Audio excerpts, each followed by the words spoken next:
लाल किला धमाके में मौत के पीछे का सच। लाल किला ब्लास्ट इतना भीषण क्यों था? पोस्टमार्टम रिपोर्ट से सामने आया सच। दिल्ली के लाल किला मेट्रो स्टेशन के पास हुआ वो भयानक ब्लास्ट जिसने पूरे शहर को हिला कर रख दिया। इस दर्दनाक धमाके में 12 लोगों की जान चली गई और कई लोग गंभीर रूप से घायल हुए। आज हम आपको उस हादसे की फॉरेंसिक रिपोर्ट और पोस्टमार्टम की जानकारी के जरिए बता रहे हैं कि धमाका कितना भीषण था। इन वजहों से हुई लोगों की मौत। सूत्रों की माने तो लाल किला ब्लास्ट में मारे गए लोगों की पोस्टमार्टम और फॉरेंसिक जांच में सामने आया है कि धमाके की शक्ति इतनी भयंकर थी कि कई लोगों की हड्डियां टूट गई, सिर और छाती पर गहरी चोटें आई और फेफड़े, पेट और कान भी ब्लास्ट वेव से प्रभावित हुए। कुछ शवों में ब्लास्ट के झटके से दीवार या जमीन से टकराने के निशान भी मिले। सोचिए, सिर्फ एक पल में जिंदगी कैसे बदल जाती है। कई लोगों की मौत की वजह विस्फोट की गहरी चोट और अत्यधिक खून का बहना है। साथ ही क्रॉस इंजरी पैटर्न भी देखा गया जिसमें धमाके के झटके से लोग दीवार या जमीन से टकरा गए। पोस्टमार्टम में शवों और कपड़ों पर स्प्लिंटर के ट्रेस नहीं मिले हैं, लेकिन और ऐसे संकेत मिले हैं कि धमाके में संभवतः कोई संशोधित विस्फोटक पदार्थ इस्तेमाल किया जा सकता है। थ्योरी कई, अंतिम रिपोर्ट जांच एजेंसियों पर। विशेषज्ञ ने कहा कि लाल किले के पास हुआ धमाका सामान्य है या किसी विस्फोटक से जुड़ा है। इसकी थ्योरी कई है, लेकिन अंतिम रिपोर्ट जांच एजेंसियों पर निर्भर है।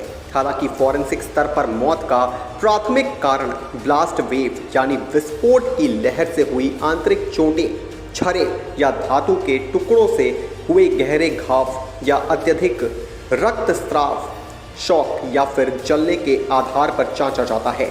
हालांकि कुछ शवों की स्थिति ऐसी थी कि सभी अंगों की विस्तृत जांच संभव नहीं हो पाई।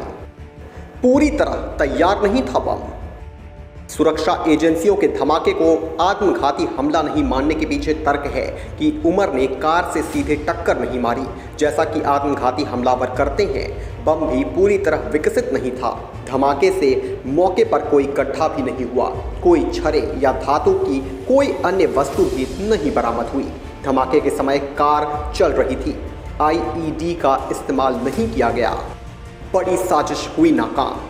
एजेंसियों का मानना है कि कार में जितना विस्फोटक था, अगर उसका ठोस साजिश के अनुसार इस्तेमाल किया गया होता तो नुकसान बहुत बड़ा होता। सुरक्षा एजेंसियों की सतर्कता और संदिग्ध आतंकी मॉड्यूल पर समन्वित कार्रवाई से ये टल गया। वहीं फॉरेंसिक रिपोर्ट के शुरुआती संकेत बता रहे हैं कि धमाके में किसी तरह का संशोधन विस्फोटक इस्तेमाल हुआ हो सकता है, लेकिन जांच अधिकारी साफ कर रहे हैं कि अभी तक किसी खास रसायन की पुष्टि नहीं हुई है। सब कुछ फिलहाल सिर्फ अनुमान है। सोशल मीडिया पर अफवाहें भी उमड़ रही हैं। कहा जा रहा है कि इस धमाके में एक i20 कार इस्तेमाल हुई थी जो 10 से 11 दिन से अल फलाह यूनिवर्सिटी कैंपस में खड़ी थी। फरीदाबाद पुलिस ने इस पूरी तरह खारिज कर दिया है और कहा है कि इसके कोई सबूत नहीं मिले। वहीं पुलिस ने अल फलाह यूनिवर्सिटी से प्रोफेसर और टेक्नीशियन से पूछताछ के लिए गिरफ्तार किया है। इस मामले की जांच एनआईए को सौंपी गई है। ये हादसा हमें याद दिलाता है कि हमारी सुरक्षा कितनी नाजुक है। हम सबको सतर्क रहना होगा, अपने शहर और अपने लोगों को सुरक्षित रखना होगा।